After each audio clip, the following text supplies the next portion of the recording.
మరో యుద్ధం మొదలు కానుందా? అమెరికా అధ్యక్షుడిగా ట్రంప్ ప్రమాణ స్వీకారానికి ముందు దక్షిణ కొరియాపై ఉత్తర కొరియా దాడి చేయనుందా? North Korea president Kim next step అదేనా? జరుగుతున్న పరిణామాలు చూస్తుంటే అవుననే అనిపిస్తోంది. ఉత్తర కొరియా ఉన్నట్టుండి బాలిస్టిక్ క్షిపణులను ప్రయోగించడమే ఈ అనుమానాలకు కారణం.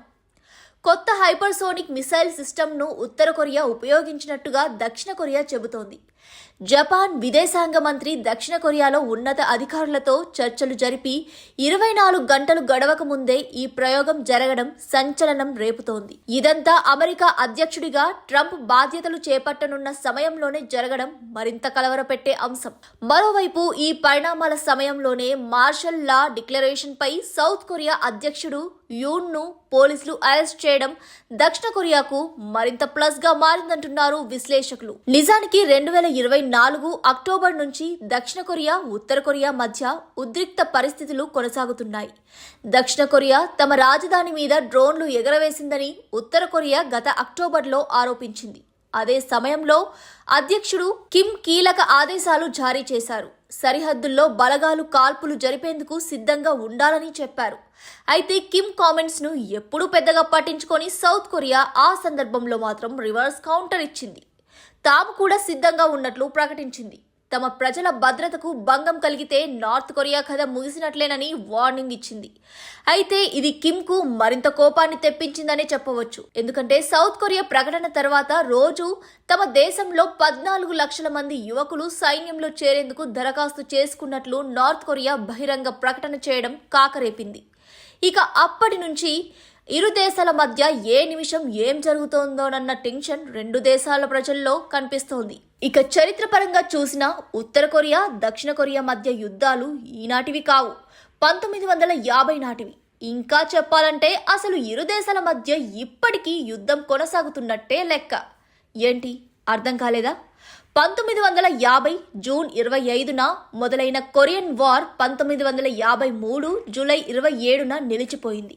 ఇక్కడ క్లియర్ గా గమనించండి, యుద్ధం నిలిచిపోయిందని చెప్పాను కానీ ముగిసిందని చెప్పలేదు. అవును, కొరియా యుద్ధం అధికారికంగా ఇప్పటికీ ముగిసిపోలేదు. నిజానికి యుద్ధం ముగిస్తే ఇరు వర్గాలు శాంతి ఒప్పందంపై సంతకాలు చేసుకోవాలి. కానీ ఉత్తర కొరియా దక్షిణ కొరియా ఆ పని చేయలేదు.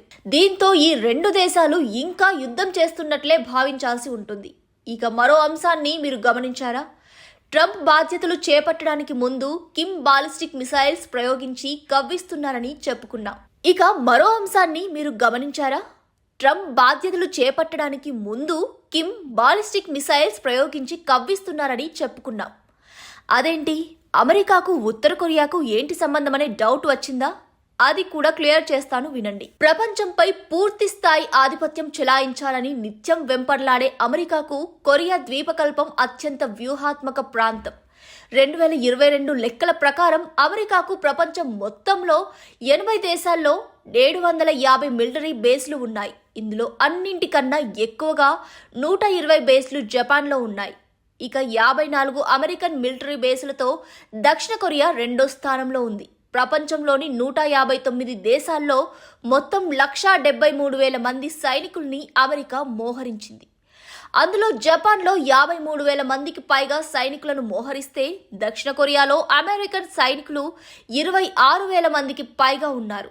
అంటే వివిధ దేశాల్లో మోహరించిన మొత్తం అమెరికన్ ఆర్మీ బలగాల్లో దాదాపు సగం జపాన్ దక్షిణ కొరియాలోనే ఉన్నాయి. ఈ లెక్కల బట్టే అర్థం చేసుకోవచ్చు అమెరికాకు ఈ ప్రాంతాలు ఎందుకంత కీలకమో. ఇంకో విషయం ఏంటంటే ఈ రెండు దేశాలు కూడా చైనాకు అత్యంత సమీపంలో ఉండే దేశాలు. అందుకే కొరియా పైన కొరియా చుట్టూ అమెరికా కన్ను ఎక్కువగా ఉంటుంది. ఇది కిమ్కు ఏం మాత్రం నచ్చని విషయం. అందుకే బాలిస్టిక్ మిసైల్స్ ప్రయోగంతో ట్రంప్ కు కిమ్ ఒక స్వీట్ వార్నింగ్ ఇచ్చారని విశ్లేషకులు అభిప్రాయపడుతున్నారు. అయితే ఇదంతా కిమ్ వదిలిన టీజర్ మాత్రమేనని, ముందు ముందు అసలు సినిమా ఉంటుందని చెబుతున్నారు.